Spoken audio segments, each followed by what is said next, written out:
HMPV virus को लेकर भागलपुर में स्वास्थ्य विभाग के साथ सदर अस्पताल अलर्ट मोड में है। देश में एचएमपीवी वायरस के आने से लोगों में थोड़ा भय का माहौल भी देखा जा रहा है। खासकर जिनके घर में छोटे छोटे बच्चे हैं वे सावधानी बरत रहे हैं। हालांकि भागलपुर में इस वायरस से संक्रमित मरीज नहीं मिले हैं। भागलपुर सदर अस्पताल के प्रभारी चिकित्सा पदाधिकारी डॉक्टर राजू कुमार ने लोगों से सावधानी बरतने की अपील की है। कल स्वास्थ्य विभाग बिहार सरकार की तरफ से एक आई है अभी, जिसमें वो हम लोग कहते हैं ह्यूमन मेटानिमो वायरस कहते हैं, जो कि खासकर बच्चों के लिए बोला गया एहतियात बरतने के लिए कि 2 साल से कम बच्चे और जो बूढ़े हैं जिनकी इम्यूनिटी थोड़ी कमजोर है तो उनको खासकर ध्यान देना है और पब्लिक वाले भीड़ भाड़ वाले जगह में नहीं जाना है। जिस तरह पहले कोरोना में एहतियात बरतते थे हम लोग की मास्क लगाते थे, दूरी मेंटेन करते थे, तो वो चीज़ मेंटेन करें और बच्चे को अननेसेसरली जो है भीड़ भाड़ वाले इलाके में नहीं ले जाए। लक्षण मेनली जो अभी सिम्टम्स बताए जा रहे हैं इसमें सांस लेने में दिक्कत है, सर्दी है, बुखार है और खांसी है। 7 जनवरी 2025 की सुबह भूपर्पट्टी के 10 किलोमीटर नीचे इंडियन और यूरेशियन प्लेट के बीच टेक्टोनिक हलचल हुई, जो 28.5 डिग्री उत्तरी अक्षांश और 87.45 डिग्री पूर्वी पर था। तिब्बत पठार का सिगाजे टाउन इस बार सिस्मोग्राफिक जोन का एपिसेंटर बन गया। टेथिस सागर के मलबे से उभर रहे न्यूली हिमालय में ज्वालामुखी चाप और महासागरीय खाइयों ने जो नेचुरल रिंग ऑफ फायर किया और उससे भूपर्पट्टी पर जो भूकंपीय झटके लगे उसमें हजारों के जानमाल का भयानक नुकसान हुआ। भूकंप के 150 झटके से 1000 से ज्यादा मकान ध्वस्त हो गए। मरने वालों की तादाद लगातार बढ़ती जा रही है। लैंडस्लाइड, पहाड़ों के चट्टानों का दरकना, ताश के पत्तों की तरह मकान का ढह जाना, सड़कों पर बड़ी बड़ी दरार का आ जाना, ये सब नेचुरल रिंग ऑफ फायर का नतीजा रहा। तिब्बत पठार के सिगाजे शहर में 7 जनवरी 2025 यानी मंगलवार की सुबह रिएक्टर स्केल पर 6.8 से 7.1 की तीव्रता वाला भूकंप आया। भूकंपीय झटके से तिब्बत ही नहीं बल्कि भारत, नेपाल, बांग्लादेश और चीन के इलाके भी थर्रा गए।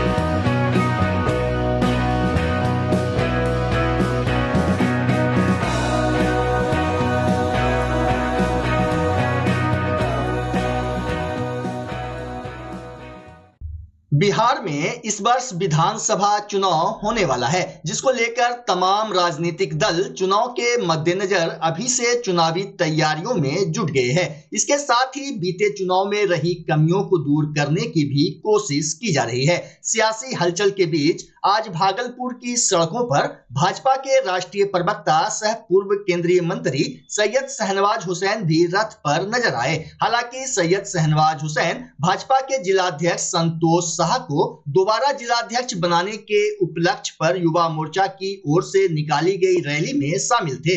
लेकिन जिस तरह बीजेपी के राष्ट्रीय प्रवक्ता स्मार्ट सिटी भागलपुर में घूम रहे थे, उससे यह स्पष्ट हो रहा था कि 2025 में एनडीए सीएम नीतीश कुमार के नेतृत्व में चुनाव लड़ेगी। वहीं न्यूज अंग बिहार से बातचीत में सैयद शहनवाज हुसैन ने संकेत दिया कि आगामी चुनाव में राजद कांग्रेस का सफाया हो जाएगा और भागलपुर विधानसभा सीट पर भाजपा प्रत्याशी की ऐतिहासिक जीत होगी। वहीं एक सवाल के जवाब में भाजपा के राष्ट्रीय प्रवक्ता ने कहा कि भागलपुर से मेरा रिश्ता वोट का नहीं दिल का रिश्ता है। इस मौके पर विधायक पवन यादव, ललन पासवान, जिलाध्यक्ष संतोष कुमार के अलावा रोहित पांडे, आलोक सिंह बंटू, विजय शंकर चौधरी, अनिल ठाकुर, कृष्ण नंदन पासवान, चंदन ठाकुर समेत कई सदस्य उपस्थित थे। संतोष जी दोबारा अध्यक्ष बने, इनके नेतृत्व में भागलपुर की सारी सीटें जीतेंगे।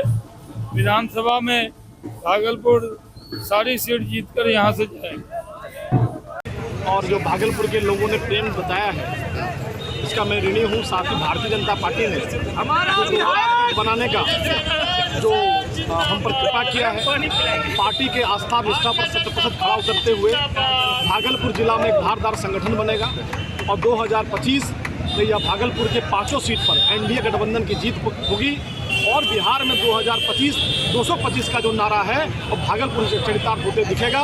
एक एक कार्यकर्ता पूरे तन्मयता के साथ और संगठन को मजबूत करने पर लगे हैं और आने वाला चुनाव इसकी परिणति होगी और हम संकल्प सिद्धि की ओर बढ़ेंगे।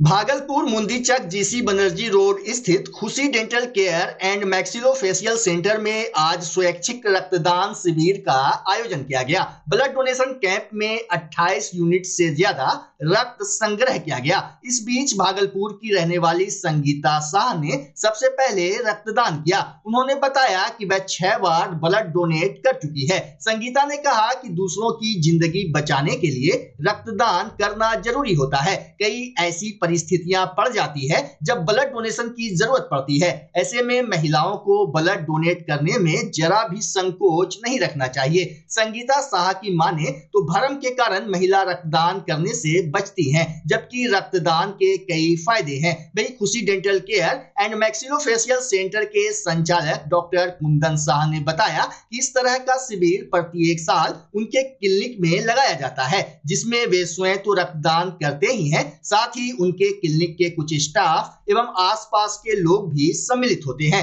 मौके पर ग्लोबल ब्लड बैंक के अरुण कुमार झा ने भी रक्तदान करते हुए युवाओं को ज्यादा से ज्यादा ब्लड डोनेट करने की अपील की। वहीं खुशी dental care and maxillofacial centre में आयोजित शिविर में इस बार भक्ति वेदांता इंटरनेशनल स्कूल एवं global blood bank centre Bhagalpur का सहयोग रहा। इधर महादान शिविर को लेकर डॉक्टर कुंदन शाह ने कहा कि वर्तमान समय में शरीर के किसी भी अंग को खरीदा जा सकता है, लेकिन इस आधुनिक युग में भी रक्त बनाने की मशीन अब तक नहीं बनी है। इसलिए 1 यूनिट ब्लड किसी की जिंदगी बचा सकती है। आपको जहां भी मौका मिले रक्तदान जरूर करें। इसके पूर्व क्लिनिक परिसर में एक बच्ची का जन्म दिवस भी धूमधाम से सेलिब्रेट किया गया। मौके पर सभी ने बच्चे को जन्मदिन की बधाई देते हुए शुभकामनाएं दी। इस अवसर पर विनीत बुधिया समेत कई लोग मौजूद थे। मैं डॉक्टर कुंदन शाह, खुशी dental care and maxillofacial centre का संचालक। ये ब्लड डोनेशन कैंप मैं अपने हॉस्पिटल में 5 साल से लगा रहा हूँ। ये कैंप का मेन उद्देश्य है कि लोगों में जो भ्रम है कि ब्लड देने से ये हो जाता है, इंसान कमज़ोर हो जाता है, ये भ्रम को पहले निकालना है। और ब्लड की जो ज़रूरत होती है वो हम लोग जानते हैं। जब हम लोग कोई भी केस ऑपरेट करते हैं उस समय जब ब्लड की ज़रूरत पड़ती है तो ब्लड मिलना बहुत मुश्किल हो जाता है। कभी कभी किसी के पास डोनर नहीं होता है, कभी कभी इंसान बहुत लाचार होता है। तो उस कंडीशन में हम लोग को ये जो हम साल भर जो डोनेट कराते हैं वो साल भर हमको मदद मिलती है। अब जैसे कि ये ब्लड डोनेशन कैंप मैं ग्लोबल ब्लड बैंक के माध्यम से कराता हूँ। तो जैसे कोई मेरा केस ऑपरेट हुआ, उनको ब्लड की ज़रूरत है, उनके पास इमीडिएट डोनर नहीं है, तो मुझे लोकल ब्लड बैंक वाले विदाउट डोनर ब्लड देते हैं। तो ये बहुत बड़ा हम लोग के लिए बेनिफिट है। और देखिए, ब्लड बैंक वाला भी आपको तब मदद करेगा जब उनके पास ब्लड होगा। अगर हम ब्लड देंगे नहीं तो हमको ब्लड मिलेगा कहाँ से? तो वो एक बहुत बड़ी चीज़ है। तो ब्लड देने से ब्लड आपका बॉडी का बीमारी भी खत्म होता है, आपका रक्त संचार भी अच्छा होता है और बहुत उसके विभिन्न फायदे हैं। आज सर एक नया नाम आपके बैनर में जुड़ा हुआ, भक्ति वेदांता। जी, मैं हर साल लोकल के साथ मिलके ये कैंप करता था। इस बार मैंने अपने साथ एक स्कूल को जोड़ा है, भक्ति वेदांता इंटरनेशनल स्कूल, जो अलीगंज में है, जो इस्कॉन के माध्यम से खुला हुआ है। ये स्कूल को जोड़ने का उद्देश्य था कि उस स्कूल के बच्चे, उनके पेरेंट्स और वहाँ के जो टीचर्स हैं वो भी जाने कि ब्लड डोनेशन बहुत अच्छी चीज़ है, जिससे आगे लोगों को भविष्य में फ़ायदा हो। जो भ्रम है धीरे धीरे निकलेगा। अभी से अगर हम छोटे बच्चों में ये कॉन्सेप्ट डालेंगे कि ब्लड डोनेशन बहुत अच्छा होता है, तो आगे चल के वो इसको अपनाएंगे और उनमें रुचि जागेगी और आगे ये भी वो करेंगे। मैं आज क्या कुछ खास हो रहा है? देखिए, खास तो कुछ ऐसा नहीं है, लेकिन हाँ, मैं जैसे कि मैं खुद 20 साल से डोनेट कर रहा हूँ, 2008 से डोनेट कर रहा हूँ मैं। और मैं अपने हॉस्पिटल में जब कैंप लगाया हूँ तो मैं लास्ट 5 साल से मैं भी डोनेट कर रहा हूँ और आज भी मैं करने वाला हूँ। और जो 2008 से मैं डोनेट कर रहा था वो मैं कॉलेज लाइफ, पीजी लाइफ में करते आ रहा हूँ, तो इसलिए मैं इसको थोड़ा सा प्रोत्साहन देता हूँ। जी, मैं ये 6th टाइम मैं कर रही हूँ, 6ठी बार। और मैं जब भी ब्लड डोनेट करती हूँ मुझे अपने आप में और एनर्जी और स्फूर्ति महसूस होती है। और कभी भी, और मैं तो हर महिलाओं से यही कहूँगी कि आप ब्लड डोनेट कीजिए। आपके जो भी रोग हैं, आपके कुछ भी आपको अंदर से लेस ऑफ एनर्जी फील होती है, वो भी आपको वापस रिवाइव लगेगी।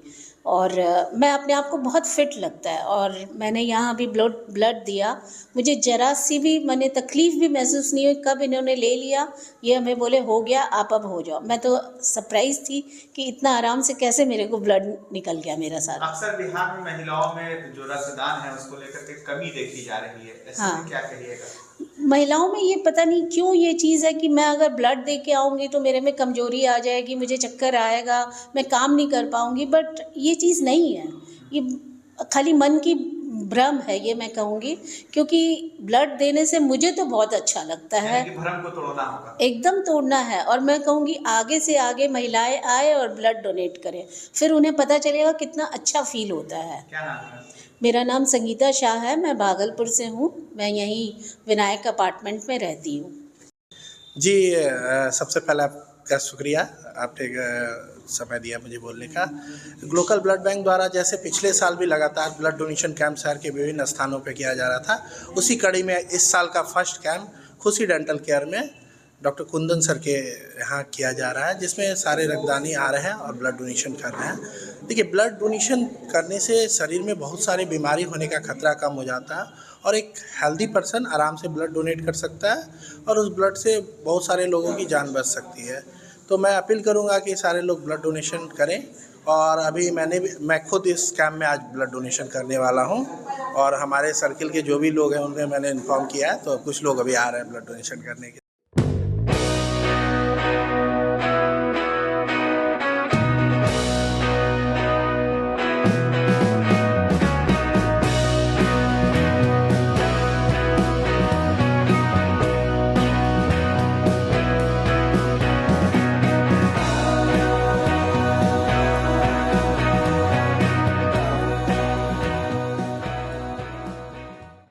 बिहार में ठंड का सितम जारी है। राजधानी पटना सहित पूरा बिहार कड़ाके की ठंड से जूझ रहा है।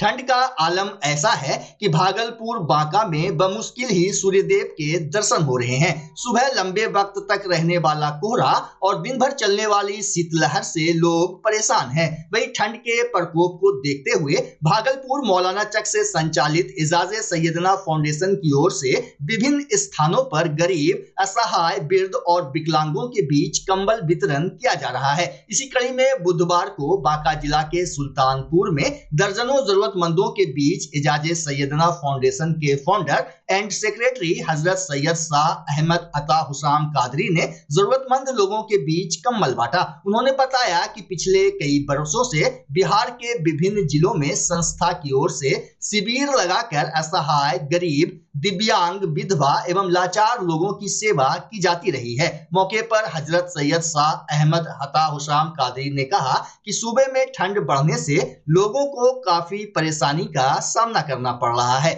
ऐसे में सबसे ज्यादा ठंड की मार गरीब तबके के लोगों को पड़ती है। इजाज़े सैयदना फाउंडेशन के हजरत सैयद शाह अहमद अता हुसाम कादरी की माने तो इस तरह की पहल समाज के लिए प्रेरणादायक साबित होगी। इस अवसर पर मौलाना अहमद रजा अजीजी, सरपंच मोहम्मद समीमुद्दीन, मोहम्मद काशिफ आलम, ताहिरुल कादरी समेत कई लोग मौजूद रहे।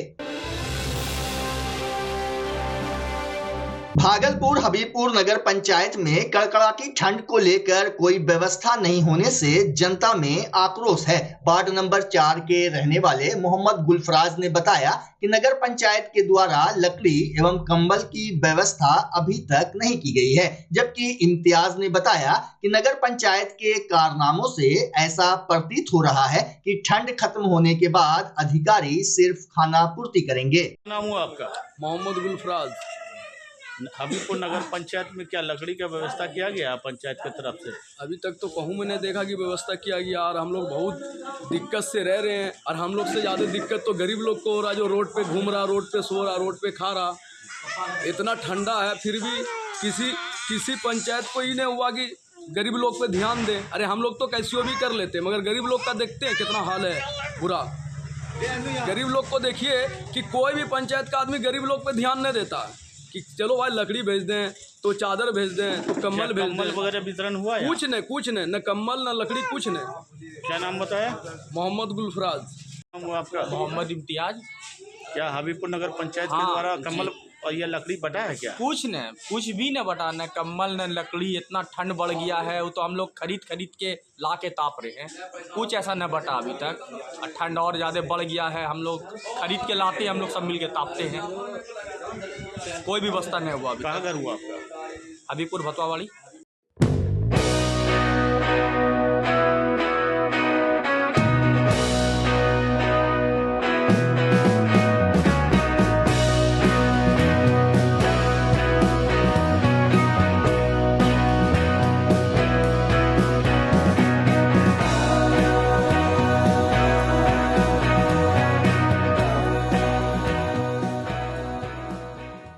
बच्चा जब जन्म लेता है तो कई बार बच्चा तुरंत नहीं रोता है, रोने में देर हो जाता है।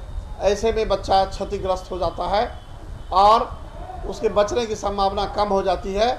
और यदि बचा तो भविष्य में उसमें विकलांगता की समस्या आती है, जिसे सीपी कहते हैं, जिसका कोई माकूल इलाज नहीं है और ज़िंदगी भर बच्चा विकलांगता से जूझ सकता है।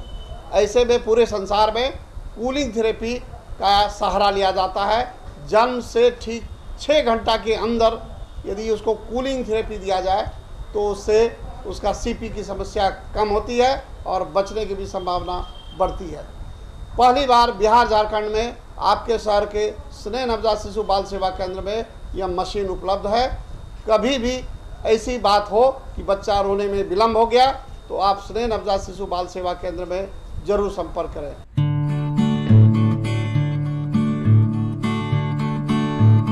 घर शिफ्ट करना हो या ऑफिस रीलोकेट करना हो, मेक माई शिफ्ट के साथ अपने सामान को सुरक्षित पहुंचाइए कहीं भी कभी भी। मेक माई शिफ्ट देते हैं residential and office relocation, long distance relocation, heavy machine shifting, packing and moving, international and intercity moving, car transportation जैसी ढेरों best services. Make my shift packers and movers. For bookings call 8298-181-018 या log on करें www.makemyshift.in।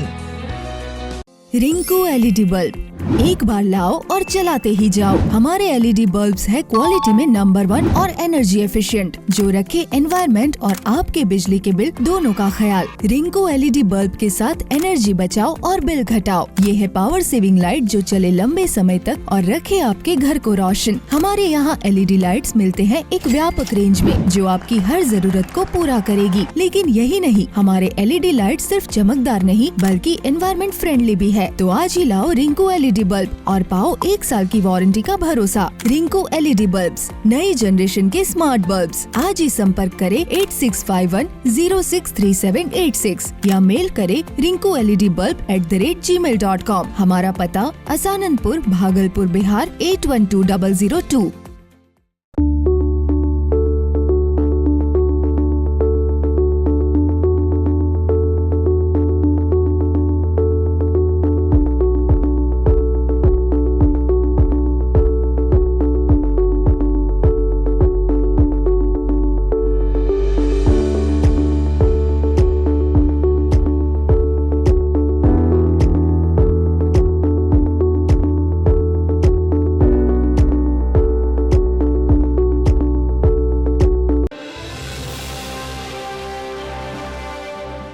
राष्ट्रीय सेवा योजना तिलका मांझी भागलपुर विश्वविद्यालय एवं उसकी विभिन्न इकाइयों द्वारा आयोजित युवा सप्ताह कार्यक्रम के अंतर्गत आज आत्मनिर्भर भारत एवं युवा विषय पर भाषण प्रतियोगिता का आयोजन किया गया। विभिन्न इकाइयों सहित मुख्यालय में हुए आयोजनों में छात्र छात्राओं ने वक्ता एवं श्रोता के रूप में उत्साह के साथ प्रतिभाग किया। टिल्हा कोठी पर हुए विश्वविद्यालय स्तरीय कार्यक्रम में मुख्यालय के सभी विभाग एवं महाविद्यालय के स्वयंसेवक सेविकाओं और छात्र छात्राओं ने भाग लिया। कार्यक्रम में निर्णायक मंडल के सदस्य के रूप में विश्वविद्यालय के जनसंपर्क पदाधिकारी डॉक्टर दीपक कुमार दिनकर एवं कार्यक्रम समन्वयक डॉक्टर राहुल कुमार द्वारा दर्जनों वक्ताओं में से 3 स्वयंसेवक सेविका को प्रथम, द्वितीय एवं तृतीय पुरस्कार दिया गया, जबकि 2 छात्रा को सांत्वना पुरस्कार के लिए चुना गया। प्रथम स्थान बीएन कॉलेज के गुलजार अली ने प्राप्त किया, तो वहीं द्वितीय स्थान पर मारवाड़ी कॉलेज के मोहित झा एवं तृतीय स्थान पर एसएम कॉलेज की छात्रा अनुष्का भारद्वाज रही। से आप अपने कैरियर को आगे बढ़ाइए। कैरियर के मुकाम को बढ़ाने में एनएसएस बहुत महत्वपूर्ण भूमिका का निर्वहन करता है। आपके व्यक्तित्व का निखार करता है, आप में वो क्षमता जागृत करता है जो एक युवा के अंदर होनी चाहिए। हम समझते हैं। बहुत बहुत शुक्रिया सर आपने कि हमें ये मौका अवसर दिया है। एक बार फिर से आप सभी प्रतिभागियों को और खास करके जो श्रोता हैं जिन्होंने बहुत धैर्य के साथ सभी प्रतिभागियों की बातों को सुना है, आप सबों को भी बहुत बहुत धन्यवाद, बहुत बहुत आभार।